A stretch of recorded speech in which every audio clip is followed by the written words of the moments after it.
পশ্চিমবঙ্গে আবার নতুন করে বাবর ফিরে আসছে। এরকম যদি চলতে থাকে এরপরে তো আদিনাথের মসজিদ, ওই ওখানে ইয়েলো মস্ক, হোয়াইট মস্ক যেগুলো আছে, কাটরা মসজিদ আছে, এবার সেগুলোতে পুজো অর্চনা শুরু করবে গিয়ে। যারা বাংলাদেশে আছেন, ওপার বাংলা থেকে ধর্ম বাঁচানোর কারণে এখানে চলে এসেছেন জীবন যৌবন বাঁচানোর জন্য। এই মাটির ওপরে তাদের সমান অধিকার।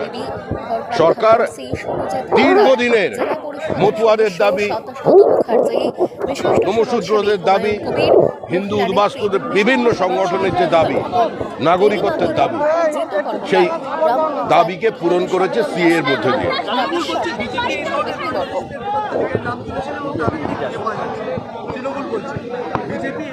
পশ্চিমবঙ্গের মানুষ পঞ্চায়েত নির্বাচন দেখেছে, মিউনিসিপ্যালিটির নির্বাচন দেখেছে, কর্পোরেশন নির্বাচন দেখেছে, ভোট পরবর্তী হিংসা দেখেছে, পশ্চিমবঙ্গের ভোট সংস্কৃতি দেখেছে। সুতরাং মানুষকে এতটা মূর্খ মনে করার, রাজনৈতিকভাবে অচেতন মনে করার কোনো কারণ নেই। মুখ্যমন্ত্রীর কোনো বক্তব্যের আর কোনো গ্রহণযোগ্যতা এই মুহূর্তে জনমনে নেই। তৃণমূলের বিসর্জন অনিবার্য, বিজেপি নিমিত্ত মাত্র।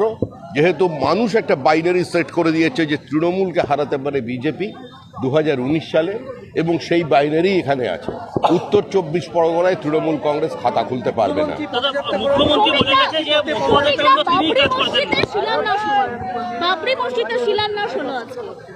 ভারতবর্ষের মানুষ দেখছেন পশ্চিমবঙ্গে আবার নতুন করে বাবর ফিরে আসছে। এরকম যদি চলতে থাকে এরপরে তো আদিনাথের মসজিদ, ওই ওখানে ইয়েলো মস্ক, হোয়াইট মস্ক যেগুলো আছে, কাটরা মসজিদ আছে, এবার সেগুলোতে পুজো অর্চনা শুরু করবে গিয়ে মানুষ। তাদের তো বাঁচতে হবে। কেউ এটা পশ্চিম বাংলাদেশ হতে নিতে চায় না।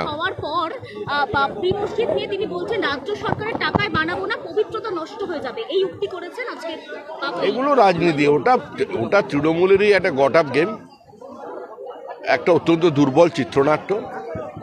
তৃণমূল কংগ্রেস হুমায়ুন কবিরকে দিয়ে একটা রাজনীতি তৈরি করেছে। যখন হুমায়ুন কবির বলেছিল যে আমরা এখানে 70%, 30% হিন্দু আছে, যখন চাইব কেটে ভাসিয়ে দেব ভাগীরথীতে, তখন মুখ্যমন্ত্রী তাকে সরিয়ে দেননি, মুখ্যমন্ত্রী তাকে গ্রেপ্তার করেননি। সাসপেনশনের কথা এখন মনে হয়েছে। তবে এটা সারা ভারতবর্ষের মানুষ দেখল যে মমতা বন্দ্যোপাধ্যায়ের রাজত্বে পশ্চিমবঙ্গে সীমান্তবর্তী একটি জেলায় বাবরি মসজিদ তৈরি হচ্ছে।